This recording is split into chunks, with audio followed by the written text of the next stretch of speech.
알킬 알루미늄 화재에 적합한 소화약제는, 자, 알킬 알루미늄 같은 경우는 제 3류 위험물로서 바로 금수성 물질에 해당이 되고 있습니다. 그래서 이 알킬 알루미늄 화재에 적합한, 그러니까 적응성이 있는 소화약제로는 자, 대표적인 것이 이제 그 건조사에 해당하는 이제 마른 모래. 자, 마른 모래가 있어요. 건조사. 그러니까 이게 금수성 물질이기 때문에 이제 물을 주스하면 안 되겠죠. 금수성 물질이기 때문에. 자, 그 다음에 이제 팽창질석 있죠. 팽창질석. 그리고 이제 팽창진주암도 사용할 수 있습니다. 팽창진주암. 자, 그리고 이제 탄산수소 염류 분말도 있어요. 탄산수소 염류 분말. 이것도 이제 알킬 알루미늄 화재에 사용할 수가 있다라는 거죠. 이렇게 해서 보기를 보시면은, 자, 1번 물은 당연히 안 되죠. 금수성 물질이기 때문에 물은 당연히 안 되고요. 이산화탄소도 마찬가지죠. 근데 팽창질석 정답은 3번이 정답이 되겠네요. 그리고 할로겐 화합물도 안 되겠습니다. 그래서 알킬 알루미늄 화재에 적합한 소화약제는 3번의 팽창질석이 되겠습니다. NH4H2PO4를 주성분으로 한 분말 소화약제는 제 몇 종 분말 소화약제인가? 자, 분말 소화약제 같은 경우는 크게 우리 4가지로 분류하고 있죠. 1종부터 4종까지. 자, 4가지 종류로 분류할 수 있는데, 자, 여기서 그 NH4H2PO4. 자, 이것을 자, 주성분으로 한 분말 소화약제다. 이것은 뭐예요? 바로 인산암모늄이죠. 제1인산암모늄. 그래서 이것은 바로 제3종 분말 소화약제의 주성분이 되는 거죠. 자, 그리고 제1종 같은 경우는 탄산수소 나트륨이 주성분이고요. 그리고 제2종 같은 경우는 탄산수소 칼륨, 그리고 제4종은 탄산수소 칼륨 플러스 요소가 주성분으로 쓰고 있죠. 그래서 정답은 3번의 제3종 분말이 정답이 되겠습니다. 위험물 안전관리 법령상 인화성 액체인 클로로벤젠은 몇 석유류에 해당되는가? 자, 보세요. 인화성 액체, 제 4류 위험물이죠. 인화성 액체인 클로로벤젠은 자, 제 몇 석유류냐? 자, 석유류 같은 경우는 1류부터 제 4류까지, 제 1석유류부터 제 4석유류까지 4가지로 우리 분류하고 있죠. 근데 여기서 클로로벤젠 같은 경우는 바로 이것은 비수용성입니다. 물에 녹지 않습니다. 비수용성인 자, 제 몇 석유류냐? 바로 제2석유류에 해당이 되는 거죠. 비수용성 제2석유류가 되겠습니다. 정답은 2번이 정답이 되겠네요. 자, 그리고 이제 암기를 하실 때, 자, 하나 팁을 드리면은 좀 유치하지만 이 클로로벤젠에서 이 로가 2개 들어가죠, 2개. 로자가 2개 들어가죠. 그래서 이거는 이 석유류다. 좀 유치하지만 이렇게 암기를 하셔도 좋습니다. 제2석유류 아시겠죠? 로가 2개 들어가니까 2석유류다. 이렇게 해서 정답은 2번의 제2석유류가 정답이 되겠습니다. 분말 소화약제의 열분해 반응식 중 옳지 않은 것은 자, 1번부터 4번까지 바로 1종부터 4종까지의 바로 열분해 반응식이 나와 있는데, 자, 1번 같은 경우는 뭐예요? 탄산수소 칼륨이니까 제2종이죠. 2종. 2번에 탄산수소 나트륨이니까 2번은 1종이고요. 3번에 NH4H2PO4다 제3종. 그리고 4번은 탄산수소 칼륨과 요소의 합이니까 4번은 제4종입니다. 그렇죠? 그럼 이 중에서 열분해 반응식 중에서 옳지 않은 거예요. 자, 이것은 자, 이 왼쪽과 오른쪽의 그 원자량만 잘 비교만 해도 답을 쉽게 구할 수가 있어요. 자, 먼저 요 1번 같은 경우는 맞아요. 탄산수소 칼륨인데, 자, 1번은 지금 옳게 표현이 되어 있고요. 자, 지금 정답은 2번입니다. 2번. 이게 틀렸어요. 자, 어떻게 알 수 있냐면은 바로 이 원자의 개수만 보고도 알 수가 있어요. 자, 어떤 걸 보실 거냐면은 이거 한번 보실 거예요. 이거. 그 탄소의 개수를 한번 비교해 볼게요. 탄소. 자, 이 왼쪽에 보시면은 자, 탄소가 있는데 앞에 2를 곱했죠. 그렇죠? 그러면 탄소의 개수는 2개입니다. 2개. 맞죠? C가 2개 있는 거예요. 그 오른쪽에 보시면은 여기도 똑같이 탄소가 몇 개 있어야 돼요? 탄소가 똑같이 2개가 있어야 돼요. 자, 그러면 여기 보세요. 탄소 2개 있죠? 여기에서 이미 2개예요, 2개. 그쵸? 근데 여기 또 있어요, 탄소가. 탄소가 2개가 또 있어요. 여기 2개. 그러면은 왼쪽에는 2개가 있었는데 반응식의 오른쪽은 뭐가 돼요? 열분해했더니 탄소의 개수가 4개가 됐어요. 다르죠? 그렇기 때문에 2번은 틀린 겁니다. 그러면 이게 옳게 옳은 반응식이 되려면 여기서 이 앞에 있는 이 몰수 있죠? 몰수, 2몰. 2몰이 없어져야 돼요. 이게 없어야 옳은 열분의 반응식이 되는 겁니다. 그 나머지 다 맞습니다. 나머지는 반응식이 전부 다 옳게 지금 표현이 된 겁니다. 그래서 열분의 반응식 중 옳지 않은 것은 2번 탄산 수소 나트륨의 열분의 반응식이 틀리게 설명이 되어 있습니다. 정답은 2번입니다.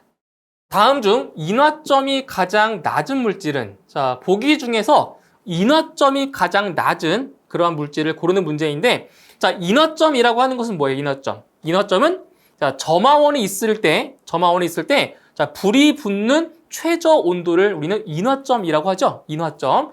자, 그러면 하나씩 보도록 할게요. 자, 먼저 1번에 산화프로필렌 같은 경우는 자, 인화점이 몇 도냐? 산화프로필렌은 바로 영하 37도C 정도 됩니다. 영하 37도C가 돼요. 대략적으로. 그 다음에 2번에 이황화탄소 같은 경우는 영하 30도. 영하 30도고요. 그 다음에 메틸알코올이 11도입니다. 11도, 영상 11도. 그 다음에 등유는 43에서 72도C 정도가 되는 거죠. 43에서 72도C 정도가 돼요. 그래서 보기 중에서 인화점이 가장 낮은 물질은 몇 번이다? 네, 1번 산화프로필렌이 될 수 있는 거죠. 정답은 1번 산화프로필렌이 정답이 되겠습니다. 0도씨 1기압 상태에서 부탄 1몰을 완전 연소시키기 위해 필요한 산소의 몰수는, 자, 이 문제 같은 경우는 자, 부탄 1몰을 완전 연소시키기 위해서 필요한 산소의 몰수를 구하는 문제가 되겠습니다.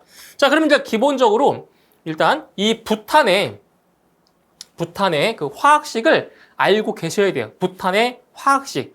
자, 부탄은 이제 화학식이 어떻게 되냐? 부탄은 C4H10이죠. 이게 부탄의 분자식 화학식이에요. 근데 여기서 자, 완전 연소됐다. 완전. 자, 연소됐다는 것은 무엇과 반응한 거죠? 연소가 됐다는 것은 바로 산소와 반응을 한 거죠. 산소와 반응했을 때 이게 지금 완전 연소되었기 때문에 자, 무엇이 발생한다? 바로 이산화탄소와 그리고 수증기인 H2, 물이 발생하는 거죠. 물. 이렇게. 자, 그런데 문제에서 자, 부탄 몇 몰이라고 했어요? 부탄 1몰. 1몰이죠, 1몰. 1몰이니까 앞에 1을 곱하면 돼요. 1. 자, 1이 있는 거예요. 그런 다음에 이 왼쪽과 오른쪽에 있는 식 있죠. 자, 원자량을 자, 맞춰주면 돼요. 똑같이. 잘 보세요. 지금 탄소가 4개 있는데 앞에 1몰이잖아요. 그죠? 그럼 탄소가 4개예요. 그럼 오른쪽에도 탄소가 몇 개 있어야 돼요? 오른쪽에도 탄소가 4개가 있어야 되죠. 4개. 근데 지금 탄소 하나죠. 앞에 4를 곱해주면 탄소가 몇 개 있는 거예요? 4개가 있는 거죠. 4개. 자, 그 다음에 이제 수소. 자, 수소를 볼 건데, 자, 수소가 10개인데 1몰이죠. 그럼 수소가 10개인 거예요. 좌변에. 그럼 우변도 마찬가지 수소가 몇 개 있어야 돼요? 수소가 10개가 있어야 돼요. 근데 수소가 지금 2개 있죠. 그럼 앞에 얼마 곱해주면 돼요? 5를 곱해주면 수소가 10개 되는 거예요. 자, 그런 다음에 마지막. 자, 우리 지금 알고 싶은 게 뭐냐? 산소의 몰수를 우리는 알고 싶은 거예요. 산소의 몰수를. 자, 그러면 산소의 원자 개수를 보면 돼요. 자, 오른쪽에 보시면 잘 보세요. 산소 2개인데 4 곱했죠. 8개. 여기 8개. 자, 산소 하나 있는데 5를 곱했죠. 5개. 자, 더하면 몇 개 있는 거예요? 13개 있는 거죠? 그럼 좌변도 마찬가지로 몇 개가 있어야 돼요? 13개가 있어야 되는 거예요. 근데 지금 여기는 산소가 2개 있죠? 그럼 얼마 들어가면 돼요, 여기? 이 자리에 얼마 들어가면 돼요? 6.5가 들어가면 되는 거죠. 곱하면 13 나오는 거니까. 그래서 부탄 1몰을 완전 연소시키려면은 산소는 몇 몰이 필요하다? 6.5몰이 필요하다는 걸 알 수 있는 거죠. 정답은 4번이 정답이 되겠습니다. 휘발유의 인화점은 얼마인가? 자, 휘발유. 우리가 알고 있는 가솔린이죠? 가솔린의 자, 인화점은 얼마인가? 자, 보세요. 하나씩 보도록 할게요. 자, 1번에 자, 70도씨 정도 같은 경우는 이거는 이제 등유나 또는 경유 정도에 해당이 됩니다. 등유나 경유의 인화점에 해당이 되고요. 그 다음에 11도씨 같은 경우는 이건 메틸알코올. 이것은 메틸알코올의 인화점이에요. 메틸알코올. 그리고 이제 영하 18도씨 같은 경우는 이것은 이제 아세톤. 아세톤의 인화점이라고 볼 수 있고요. 그리고 4번에 영하 43도씨 정도가 바로 이게 휘발유죠. 휘발유의 인화점이라고 볼 수가 있습니다. 그래서 정답은 휘발유의 인화점은 4번에 영하 43도씨가 정답이 되겠습니다.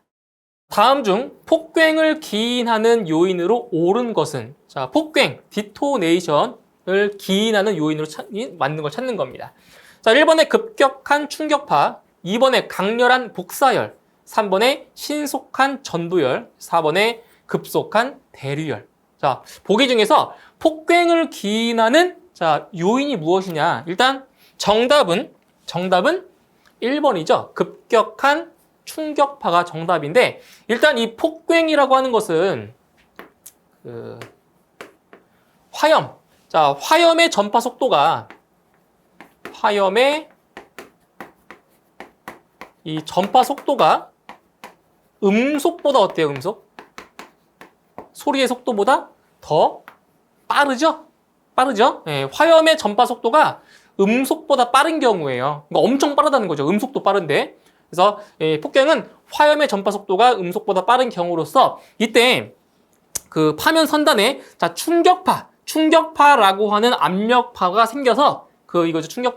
충격파라고 하는 압력파가 생겨서 바로 큰 파괴작용을 발생하는 현상이 발생을 한다는 거죠. 그게 바로 폭괭을 기인하는 요인, 바로 급격한 충격파가 요인이라고 볼 수 있는 거죠. 자, 그리고 여기서 복사열이나 전도열이나 대류열 같은 경우는 이것은 무엇과 관련이 있는 거예요?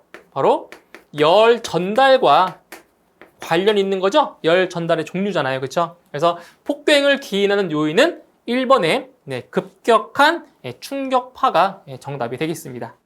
다음 물질의 저장 창고에서 화재가 발생하였을 때 주수 소화를 할 수 없는 물질은 자, 주수 소화가 불가능하다. 물을 뿌릴 수 없다. 즉 물과 반응했을 때 위험한 물질을 찾는 거예요. 자, 일단 정답은 몇 번이냐? 1번에 정답이 있습니다. 부틸리튬. 자, 부틸리튬이 화재에서 화재가 발생했을 때 자, 절대로 자, 주수 소화를 하면 안 되는 이유가 있어요. 자, 이것은 화학 반응식만 딱 보면 알 수 있는데 자, 먼저 부틸리튬이라고 하는 것이 자, 보세요. 자, C4H9 그리고 Li입니다. Li가 리튬이죠. 자, 이게 이제 부틸리튬의 이제 분자식인데 자, 이것이 이제 무엇과 만나는 거라고요? 이게 물과 반응했을 때 H2O. 자, 물과 반응하면 자, 수산화 리튬이 만들어지고요. 수산화 리튬이 만들어지고요. 이제 그다음에 여기서 바로 C4H10이라는 바로 가연성 가스가 발생해요. 이 C4H10이 뭐냐? 이것이 바로 우리가 알고 있는 부탄. 부탄입니다. 그래서 이 부틸리튬이 이제 물과 반응했을 때 이제 가연성 가스인 부탄이 발생하기 때문에 상당히 위험하다라는 거죠. 그래서 부틸리튬의 화재가 발생했을 때 주수 소화가 불가능한 겁니다. 그래서 정답은 1번의 부틸리튬이 정답이 되겠습니다. 다음 중 가연물의 제거를 통한 소화 방법이 아닌 것은 자, 가연물의 제거입니다. 즉, 이 보기 중에서 제거 소화 방법이 아닌 것을 고르시면 되겠습니다. 자, 1번 유류탱크 화재 시 주변에 있는 유류탱크의 유류를 다른 장소로 이동시킨다. 자, 뭐예요? 유류를 다른 장소로 이동시킨다? 유류는 뭐예요? 탈 수 있는 물질인 거죠? 그것을 뭐한다? 제거하는 거예요, 제거. 그래서 1번은 제거 소화 맞고요. 2번, 가연성 기체 화재 시 주밸브를 차단한다? 자, 주밸브를 차단한다는 것은 바로 연료의 공급을 차단시킨 거죠. 이것도 마찬가지로 제거 소화에 해당이 되겠습니다. 3번, 방 안에 불이 났을 경우 화재가 난 곳에 이불이나 덮개 등으로 덮는다? 이건 뭘 차단하는 거예요? 바로 산소를 차단한 거죠. 그렇죠? 이불이나 덮개 등으로 덮었다라는 것은 산소를 차단시킨 거예요. 즉, 어떤 소화다? 이것은 질식소화에 해당이 되는 거죠. 질식소화, 산소를 차단한 거니까. 그다음 4번, 산불의 확산을 방지하기 위해 산림의 일부를 벌채한다. 그러니까 탈 수 있는 물질을 사전에 다 없애버리는 거죠. 4번도 제거 소화에 해당이 되겠습니다. 정답은 3번이 제거를 통한 소화 방법이 아니라고 볼 수 있겠네요. 정답은 3번이 되겠습니다. 다음 중 연소 시 아황산가스를 발생시키는 것은? 자, 보세요. 보기 중에서 연소했을 때, 그러니까 연소했다라고 하는 것은 산소와 반응을 한 거죠. 산소와 반응했을 때, 아황산가스를 발생시키는 걸 찾는 거예요. 자, 그러면 여기에서, 아황산가스가 이제 화학식으로 어떻게 되냐? 아황산가스는 SO2예요. 이게 아황산가스의 분자식이에요. 자, 그럼 이제 보기 중에서, 연소했을 때 아황산가스가 발생하는 것은 무엇이냐? 자, 제가 화학식을 하나 써보도록 할게요. S가 황이죠, 황. S 플러스 O2. 그죠? 산소와 반응한 거니까. 자, S 플러스 O2니까 이거는 SO2가 됩니다. 여기 나와 있는 바로 아황산가스가 발생하죠. 그래서 산소와 무엇이 반응했을 때? 황이죠, 황. 황이니까 뭐예요? 바로 2번에 있는 유황. 유황이 정답이 되는 거죠, 유황. 그렇죠? 그래서 황이 연소하면 바로 아황산가스가 발생을 하게 되는 겁니다. 그래서 정답은 2번의 유황이 정답이 되겠습니다. 정전기로 인한 화재를 줄이고 방지하기 위한 대책 중 틀린 것은? 자, 보기 중에서 정전기 방지 대책으로 옳지 않은 것을 고르시면 되겠습니다. 자, 1번. 자, 공기 중 습도를 일정 값 이상으로 유지한다? 일정 값 이상으로 한다. 자, 우리 정전기를 예방하려면은 공기 중의 습도를 몇 프로 이상으로 한다고 했어요? 바로 70% 이상을 유지한다라고 했죠. 그래서 일정 값, 그 일정 값이 바로 70%인 거예요. 그래서 1번은 맞는 거죠. 1번은. 2번. 기기의 전기 절연성을 높이기 위하여 부도체로 차단 공사를 한다? 자, 틀렸죠. 이 부도체가 틀렸습니다. 부도체가 아니고요. 뭐가 돼야 돼요? 도체죠, 도체. 그렇죠? 정전기를 방지하기 위해서는 부도체가 아니고 도체를 사용을 해야 됩니다. 그래서 2번이 틀린 겁니다. 3번. 공기 이온화 장치를 설치하여 가동시킨다. 이제 공기를 이온화시키는 방법도 정전기를 예방하는 방법 중에 하나죠. 그 다음 4번. 정전기 축적을 막기 위해 접지선, 그죠? 접지선을 이용해서 대지로 연결 작업을 한다. 4번도 정전기 예방 대책에 해당이 되겠네요. 그래서 옳지 않은 것은 2번입니다. 부도체를 사용하는 것이 아니라 도체를 사용해야 맞는 거죠. 정답은 2번이 정답이 되겠습니다. 탄산가스에 대한 일반적인 설명으로 옳은 것은? 자, 탄산가스가 뭐죠? 탄산가스가 바로 이산화탄소죠. 이산화탄소에 대한 일반적인 설명. 자, 그럼 여기서 잘 보세요. 그 탄산가스가 이제 다른 말로 이제 CO2. 자, 이산화탄소인데 요 이산화탄소 같은 경우는 뭐냐? 이산화탄소는 완전 연소 생성물이에요. 완전 연소했을 때 만들어지는 물질인 거죠. 완전 연소 생성물인데 이 완전 연소 생성물 같은 경우는 산소와 더 이상 반응하지 않는다는 거죠. 맞죠? 그래서 완전 연소 생성물 같은 경우는 산소와 더 이상 반응하지가 않아요. 그러면 이 탄산가스가 이제 완전 연소 생성물이기 때문에 산소와 반응한다, 안 한다? 안 한다라는 거죠. 자, 보세요. 산소와 반응 시, 산소와 반응하지 않는다라고 했어요.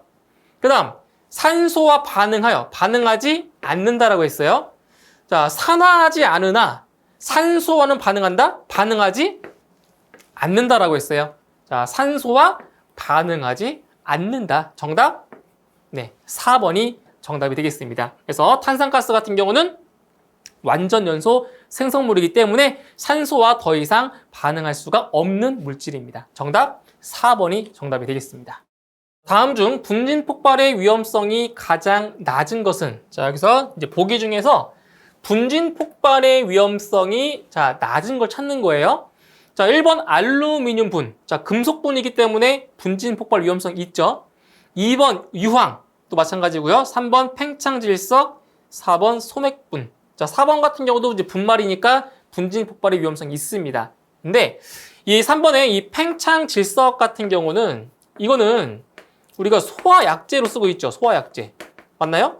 네. 소화약제로 쓰고 있기 때문에 분진 폭발의 위험성이 가장 낮다라고 볼 수가 있는 거죠. 정답은 3번의 팽창질석이 정답이 되겠습니다. 비수용성 유류의 화재 시 물로 소화할 수 없는 이유는? 자, 비수용성이에요. 자, 물에 녹지 않습니다. 물에 녹지 않는 유류의 화재 시에 자, 물로 소화할 수 없는 이유는 뭐겠어요? 자, 보세요. 이 유류 같은 경우는 보통 물보다 비중이 작습니다. 물보다 비중이 작다는 얘기는 자, 유류 화재가 발생했을 때 물을 뿌리게 되면 유류의 비중이 더 작기 때문에 물 위에 떠 있겠죠. 물 위에 떠 있게 되면 화재면이 확대가 되어 있기 때문에 오히려 더 위험을 더 초래할 수가 있는 거죠. 그래서 이 비수용성 유류 화재 시 물로 소화할 수 없는 이유는 뭐다? 바로 연소면이 확대되기 때문에 물로 소화할 수가 없는 겁니다. 그래서 정답은 3번이 정답이 되겠습니다. 자연 발화에 대한 예방책으로 적당하지 않은 것은? 자, 1번 가능한 한 물질을 분말 상태로 저장한다. 2번 황리는 물속에 저장한다. 3번 주위 온도를 낮게 유지한다. 4번 열의 축적을 방지한다. 자, 보기 중에서 자연 발화의 예방 대책으로 옳지 않은 거예요. 자, 1번 보실까요? 가능한 한 물질을 분말 상태로 저장한다. 분말. 자, 분말 상태로 저장하면은 오히려 자, 덩어리 상태일 때보다 자연 발화가 더 잘 일어나겠죠. 그래서 분말 상태는 아니고요. 이거보다 가능하면 물질을 자, 덩어리 상태. 덩어리 상태로 저장하는 것이 바로 자연 발화를 억제할 수 있는 거죠. 그다음 2번, 이 황린. 자, 황린 같은 경우는 이제 자연 발화성 물질인데 이 자연 발화를 억제하기 위해서 어디에 저장해요? 그렇죠. 물 속에 저장을 하는 거죠. 맞고요. 그다음 주위 온도를 높게 하는 것이 아니라 주위 온도를 낮게 유지하면 자연 발화 억제할 수 있습니다. 그리고 당연히 열의 축적을 뭐하면? 방지하면 열이 그만큼 많이 축적될수록 자연 발화가 더 잘 일어나겠죠. 그래서 옳지 않은 것은 1번입니다. 분말 상태보다는 덩어리 상태로 저장하는 것이 더 좋겠습니다. 정답은 1번입니다. 건축 법령에 따른 아파트의 발코니에 대피 공간을 설치하지 않을 수 있는 경우가 아닌 것은? 자, 이건 뭐냐? 여러분께서 지금 거주하고 있는 아파트 보면은 그 발코니 쪽에 베란다 발코니 쪽에 바로 대피 공간이라고 조그만 공간이 있어요. 그런데 이 대피 공간을 설치하지 않을 수 있는 경우가 있어요. 자, 어떤 경우냐? 1번, 발코니의 경계 벽에 피난구를 설치한 경우. 어때요? 이런 경우는 대피 공간 설치하지 않을 수 있습니다. 2번, 발코니와 인접 세대와의 경계벽이 이렇게 파괴하기 쉬운 경량 구조 등인 경우. 그러니까 인접 세대로 넘어갈 수 있으면 대피 공간 설치하지 않아도 되는 거 맞죠? 3번, 발코니의 바닥면에 완강기를 설치한 경우. 자, 틀렸습니다. 완강기. 발코니의 바닥면에 완강기를 설치하는 것이 아니고요. 이거 아니고 바로 하향식 피난구입니다. 하향식 피난구를 설치한 경우에 대피 공간을 설치하지 않아도 되는 거죠. 3번 틀렸네요. 4번, 대피 공간과 동일하거나 그 이상의 성능이 있다고 인정한 대체 시설을 갖춘 경우. 이런 경우도 설치 제외할 수 있는 거죠. 그래서 옳지 않은 것은 3번입니다. 발코니의 바닥면에 완강기가 아니고요. 하향식 피난구를 설치한 경우가 돼야 맞는 거죠. 정답은 3번입니다. 위험물 안전관리 법령상 위험물의 지정 수량이 500kg으로 짝지어진 것은? 자, 보기 중에서 이제 각각의 그 보기에 지금 세 가지의 위험물들끼리 이제 묶여져 있는 거죠. 그 위험물의 지정 수량이 전부 다 500kg으로 되어 있는 것을 찾는 문제가 되겠습니다. 자, 근데 여기서 자, 지정 수량이라는 건 뭐냐? 지정 수량. 자, 지정 수량은 자, 위험물의 그 종류별로 다양하죠? 위험물의 종류별로 그 위험성을 고려해서 그 대통령령이 이제 정하는 그 수량인데 바로 제조소 등의 설치 허가 등을 받음에 있어서 최저 기준 최저가 되는 수량을 갖다가 우리는 지정 수량이라고 하는 거죠. 그때 이 지정 수량이 이제 500kg인 것으로 짝지어진 걸 찾는 겁니다. 자, 하나씩 보도록 할게요. 자, 1번. 질산 염류, 브롬산 염류, 요오드산 염류. 자, 끝에 지금 염류자 붙었죠? 염류. 전부 다 제1 위험물이라고 보시면 되겠네요. 제1 위험물, 1류. 자, 그럼 이건 뭐냐? 지정 수량이 얼마냐면 얘는 전부 다 300kg입니다. 300kg. 1번은 전부 다 300kg이 지정 수량이 되는 거고요. 2번, 정린, 유황, 황화린 요 세 가지 위험물 같은 경우는 지정 수량이 전부 다 100kg이 돼요. 100kg. 네, 100kg. 다음 3번, 나트륨, 알킬 알루미늄, 그 다음에 알킬 리튬 같은 경우는 자, 지정 수량이 전부 다 10kg으로 되어 있고요. 그 다음 이제 정답은 4번이 되겠네요. 금속분, 철분, 마그네슘이 전부 다 지정 수량이 500kg으로 지정이 되어 있는 거죠. 그래서 정답은 4번이 정답이 되겠습니다. 방화벽의 구조 기준 중 다음 괄호 안에 알맞은 것은? 자, 여기 지금 박스 안에 들어있는 내용은 이제 방화벽의 구조 기준에 대한 내용인데 그 중에서 여기 기역과 니은에 들어갈 내용을 고르시면 되겠습니다. 자, 먼저 방화벽의 양쪽 끝과 위쪽 끝을 건축물의 외벽면 및 지붕면으로부터 자, 몇 미터 이상 튀어나오게 할 것. 자, 이런 거죠. 자, 보세요. 자, 여기에 이렇게, 자, 이게 지면입니다, 지면. 자, 지면이 이렇게 있고, 그 다음 여기에 이제 어떠한 건축물이 있다라고 할게요. 건축물이, 자, 이렇게, 되어 있다라고 하죠.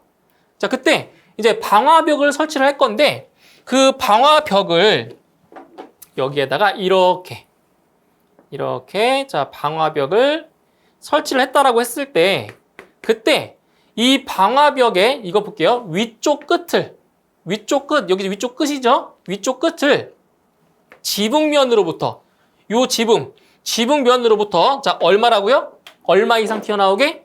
바로, 자, 여기서부터 여기까지, 여기가 바로 50cm 이상이에요.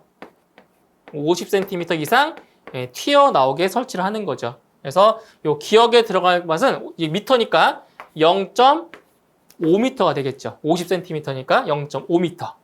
자, 그 다음 방화벽에 설치하는 출입문의 너비 및 높이는 각각 몇 미터 이하로 하고 해당 출입문에는 60분 플러스 방화문 또는 60분 방화문을 설치할 것. 자, 여기서 60 플러스 방화문과 60분 방화문이 뭐예요?